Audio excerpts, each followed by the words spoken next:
আপনারা ভিডিওতে যে 5-6 বছর বয়সী বাচ্চাদের দেখছেন, এদের এতটাই আত্মবিশ্বাস যা খুব অবাক করবার মতো। এদের সাইডে যাবেন না। এই ক্ষুদে বাচ্চাদের মনোবল এতটাই শক্তিশালী যে অন্যান্য মানুষেরা এদের কাছে কিছুই না।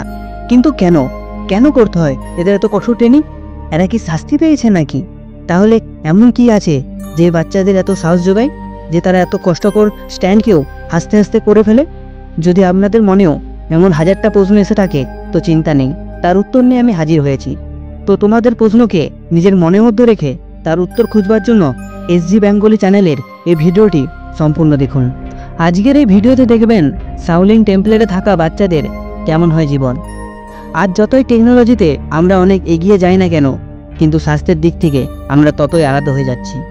না আমাদের নিজেদের প্রতি মনোযোগ দেবার টাইম আছে, না আছে স্বাস্থ্যের প্রতি খেয়াল, যে কোনো হঠাৎ করে চলে আসা বিপদকে নিজে সম্মুখীন হয়ে তা রক্ষা করার।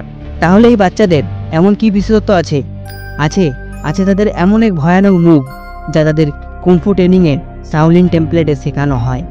এই টেম্পলেটে ছোট ছোট বাচ্চা থেকে শুরু করে সব বয়সের ছাত্ররা কুংফু মাস্টার হতে আসে।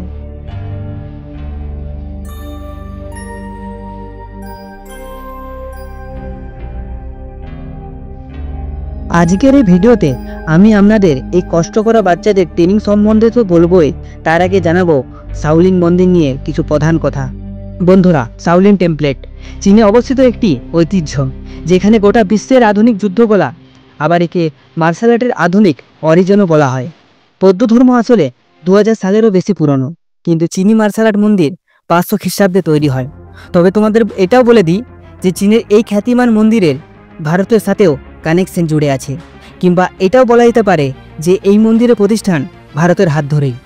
কারণ বহুকাল আগে যখন ভারতের এক বৌদ্ধ ভিক্ষু বৌদ্ধ ধর্ম প্রচারে বেরিয়েছিল, বহু যাত্রা অতিক্রম করবার পর চীনে গিয়ে পৌঁছায় মাউন্ট সং এর কাছে, দিয়ে সেইখানে মঠ প্রতিষ্ঠান করেন, যেটি পরবর্তীকালে শাওলিন টেম্পলেট নামে পরিচিত হয়। শাওলিন টেম্পলেট প্রতিষ্ঠার 30 বছর পর ভারত থেকে বোধিধর্ম নামে এক বৌদ্ধ ভিক্ষু একাগ্রতা শিখাতে চীনে যান, যাকে জেন নামে জানা যায়।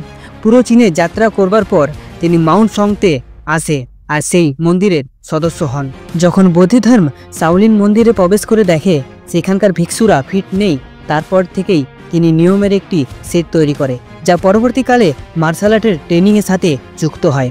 আবার বলা হয় আগেকার মূল কুংফু খুব ভয়ানক ট্রেনিং ছিল, তারপর আস্তে আস্তে সে ভয়ানকতা কমিয়ে দেওয়া হয়। আজকের দিনে শাওলিন মন্দির ব্যবহারকারীর মন্দিরে পরিণত হয়েছে, যেখানে অরিজিনাল কুংফুর একটি পার্ট শেখানো হয়ে থাকে। চীনের এই মন্দির গোটা বিশ্বের 40টি কোম্পানি স্থাপন করে ফেলেছে। এখানকার কুংফু ট্রেনিং খুবই ফেমাস, কারণ এখানকার ট্রেনারদের থাকা খাওয়ার পরিস্থিতি অন্যান্য ট্রেনিং সেন্টার থেকে অনেকটাই আলাদা হয়ে থাকে। এখানে যে কেউ নিজের সুবিধার জন্য 1 সপ্তাহ থেকে কয়েক বছর পর্যন্ত ট্রেনিং করতে পারে। এখানে স্টুডেন্টদের জন্য খরচা হয়ে থাকে 70,000 টাকা প্রতি মাসে, কিন্তু এই টেম্পলেটের একটি প্রধান সুবিধা হয়ে থাকে, বছরের সাথে সাথে এদের ফিসও কমতে থাকে। আমরা কুংফু নিয়ে যা দেখেছি বা শুনে এসেছি, সেখানকার ফিটনেস বা ট্রেনিং তেমনই কঠিন হয়। এখানে শরীরের দিক থেকে সেলফ ডিফেন্স শেখানো হয় আর সেটাতেই ফোকাস করা হয়। তার সাথে এখানকার স্টুডেন্টদের শপথ দেওয়া হয় যে এই ট্রেনিংয়ের ব্যবহার শুধু তারা যেন সেলফ ডিফেন্সের জন্যই করে থাকে। কুংফু তাদের কাছে শুধু একটি মার্শাল আর্ট নয়, তাদের কাছে একটি প্রতিদিনের অভ্যাস যা তারা আনন্দের সাথে করে থাকে। আপনারা হয়তো ভাববেন এত কম বয়স থেকে এত কষ্ট করবার কি কারণ? পরেও তো তা করা যেতে পারে, কিন্তু সেখানকার ট্রেনাররা মনে করে যে শরীরকে শক্ত ও মজবুত তৈরি করার জন্য এই বয়সটাই সঠিক সময় হয়ে থাকে, কারণ পরবর্তী সময়ে তাদের আরও কষ্ট সহ্য করবার ক্ষমতা তৈরি করতে হয়, যাতে হঠাৎ করে আসা বিপদের সম্মুখীন হয়ে লড়াই করতে পারে। এটাই ট্রেনিং করার আসল বিশেষত্ব। এখানকার ট্রেনাররা বলে বাচ্চাদের কষ্ট সহ্য করাটা স্বাভাবিক ব্যাপার, কিন্তু তারা যত অভ্যাস করতে যাবে তাদের কষ্ট সহ্য করার ক্ষমতা ততই বাড়তে থাকবে, আর তারা পরবর্তীকালে একজন মজবুত শাওলিন মাস্টার হিসাবে বাইরে বেরিয়ে আসতে পারবে। আপনাদের বলে দিই, প্রতিদিন সকাল 4টাতে তাদের মর্নিং বেল বেজে যায়, তারপরেই প্রত্যেকটি স্টুডেন্ট মর্নিং প্রেয়ারের জন্য আসতে হয়।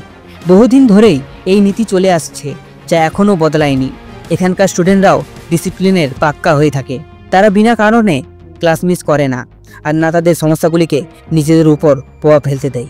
এখানে এসে প্রত্যেকটি বাচ্চা তাদের শরীরকে মজবুত ও শক্তিশালী করে তোলে। এখানে কোনো জিম বা অ্যাডভান্স মেশিন নেই, আছে তাদের ট্রেডিশনাল ট্রেনিং পদ্ধতি, যার সাহায্যে তারা তাদের শরীরকে মজবুত ও ফুর্তিলা করে তোলে। এখনও অনেক মুভ আছে যেগুলি ওই শাওলিন মন্দিরেই শেখানো হয়ে থাকে।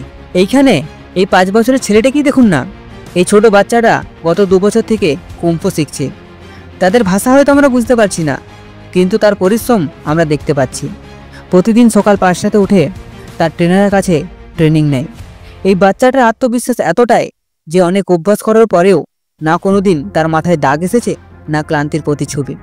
এর মতো হাজারো বাচ্চা প্রতিদিন নিজের দুর্বলতার উপর কাজ করে।